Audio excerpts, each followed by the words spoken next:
Hello friends, नमस्कार। मैं हूं पवन कुमार और आप देख रहे हैं YouTube channel creative education. Syed वंश सल्तनत काल यानी सल्तनत काल में ये जो सैयद वंश था, इससे संबंधित इंपॉर्टेंट क्वेश्चंस हैं। सल्तनत काल में मुख्य रूप से 5 वंश हुए। जो पहला वंश था वो था दास वंश या गुलाम वंश। दास वंश या गुलाम वंश, उसके बाद खिलजी वंश, उसके बाद तुगलक वंश, उसके बाद ये सैयद वंश था जो चौथे नंबर का वंश था, और इसके बाद जो आया था वो लोदी वंश था। तो आइए शुरुआत करते हैं। क्वेश्चन नंबर 1 है, तैमूरलंग के आक्रमण के परिणाम स्वरूप दिल्ली सल्तनत पर किस वंश की स्थापना हुई? तैमूरलंग ने जब आक्रमण किया था भारत पर यानी दिल्ली पर, तो उसके परिणाम स्वरूप किस वंश की स्थापना हुई थी? ऑप्शंस दिए हैं, तो इसका राइट आंसर है ऑप्शन डी, सैयद वंश। सैयद वंश की स्थापना हुई थी, और सैयद वंश का जो काल था वो कितना था? ये था 1414 से 1451।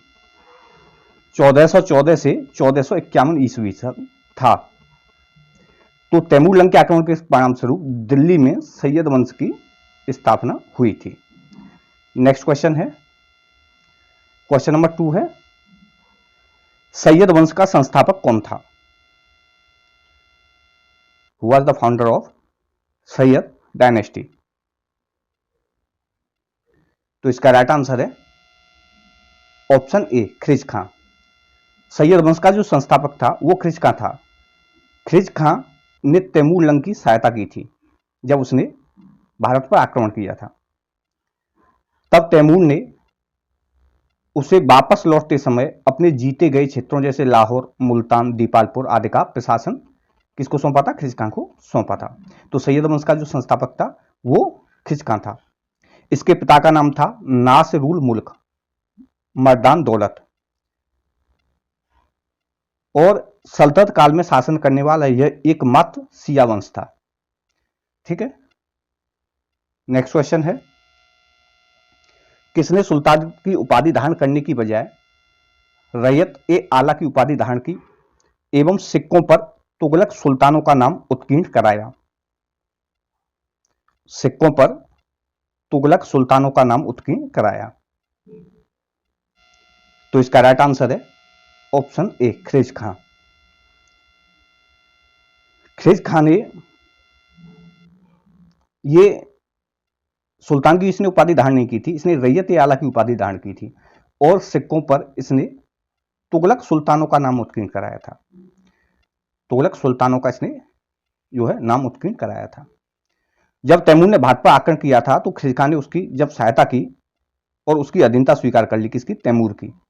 इससे खुश होकर भारत से वापस जाते समय तैमूर ने खिज खां को सुल्तानपुर और दीपालपुर की सूबेदारी सौंप दी थी।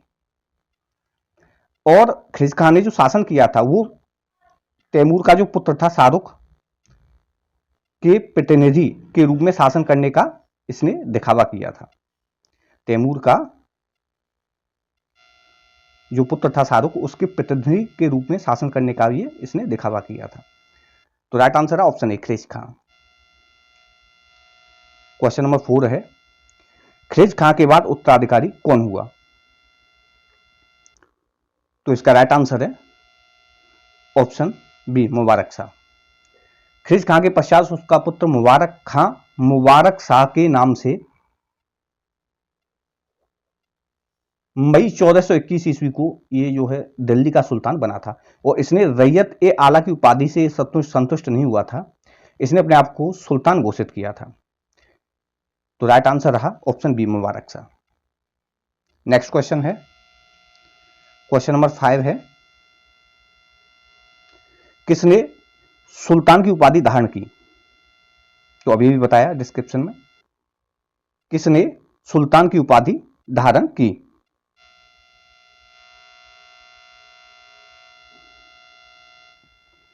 तो राइट आंसर है ऑप्शन बी, मुबारक शाह। मुबारक शाह था, ये रैयत ए आला की उपाधि से संतुष्ट नहीं हुआ था और इसने स्वयं को सुल्तान घोषित किया था। तो राइट आंसर है option B, Mubarak Shah. Question number 6 है, किसे सैयद वंश के एक महान शासक के रूप में जाना जाता है?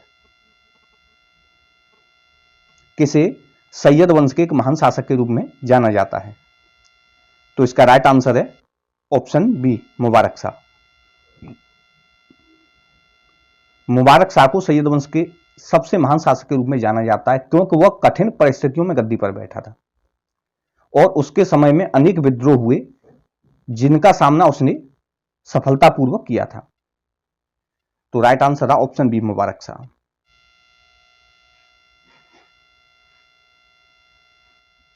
क्वेश्चन नंबर 7 है, किसने मुबारकाबाद यानी यमुना नदी नामक एक नए नगर की स्थापना की थी? यह क्वेश्चन जो ज्यादातर पूछा जाता है वो यही है कि किसने मुबारकाबाद नामक एक नए नगर की स्थापना की थी? तो इसका राइट आंसर है ऑप्शन बी, मुबारक शाह। इसने 1433 ईस्वी में मुबारकाबाद यमुना नदी नामक एक नए नगर की स्थापना की थी। विख्यात इतिहासकार वाहिया बिन अहमद सरहिंदी इसका समकालीन और आशीष था। तो राइट आंसर है ऑप्शन बी, मुबारक शाह। ये यमुना नदी के किनारे स्थापित हुआ था। इसको जो क्वेश्चन जो बनता है वो मुबारकाबाद नामक नगर से ही पूछा जाता है परीक्षाओं में। तो right answer option B, Mubarak Shah. Question number 8 है, किसने शाह की उपाधि धारण की, अपने नाम का खुतबा पढ़वाया एवं अपने नाम के सिक्के जारी किए? तो इसका राइट आंसर है ऑप्शन बी, मुबारक शाह। मुबारक शाह ने शाह की उपाधि धारण की थी, अपने नाम का खुतबा पढ़वाया था और अपने नाम के सिक्के जारी किए थे। क्वेश्चन नंबर 9 है, तारीख ए मुबारक शाही न पुस्तक किसके द्वारा लिखी गई? तारीख ए मुबारक शाही पुस्तक किसके द्वारा लिखी गई? तो इसका राइट आंसर है ऑप्शन बी, मुबारक शाह। मुबारक शाह। मुबारक शाह ने एक पुस्तक लिखी थी, उसका नाम है तारीख ए मुबारक शाही। इसमें मुबारक शाह के कार्यों का वर्णन मिलता है। मुबारक शाह के कार्यों का वर्णन मिलता है। तो राइट आंसर है option B, Mubarak Shah.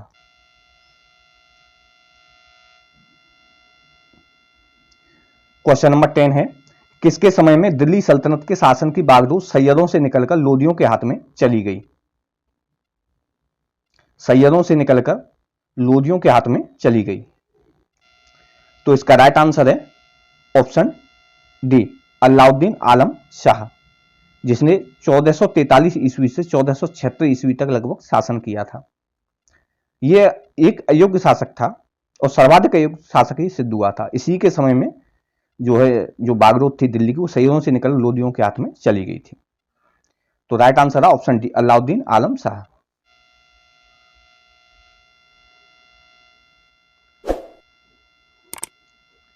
Question number 11 है, किसने अफगानी बहलोल का सम्मान किया, उसे अपना पुत्र कहकर पुकारा और खाने खाना की उपाधि से विभूषित किया?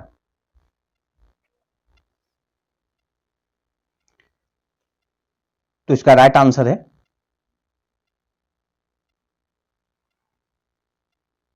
Option D, Mohammad Shah. मोहम्मद शाह ने अफगानी बहलोल का सम्मान किया था, यानी बहलोल लोदी का सम्मान किया था और उसे अपना पुत्र कहकर पुकारा था, उसे खाने खाना की उपाधि से विभूषित किया था। तो राइट आंसर है ऑप्शन डी, मोहम्मद शाह। तो दोस्तों ये थे इंपोर्टेंट क्वेश्चंस, सैयद वंश डायनेस्टी से रिलेटेड इंपोर्टेंट क्वेश्चंस हैं जो ज्यादातर प्रतियोगी परीक्षाओं में पूछे जाते हैं। ये वीडियो कैसा था आप बताइए। चैनल को अगर आपने सब्सक्राइब नहीं किया है तो आप सब्सक्राइब कर दीजिए, बेल आइकन बटन को प्रेस कर दीजिए। ये वीडियो देखने के लिए आपका बहुत बहुत धन्यवाद।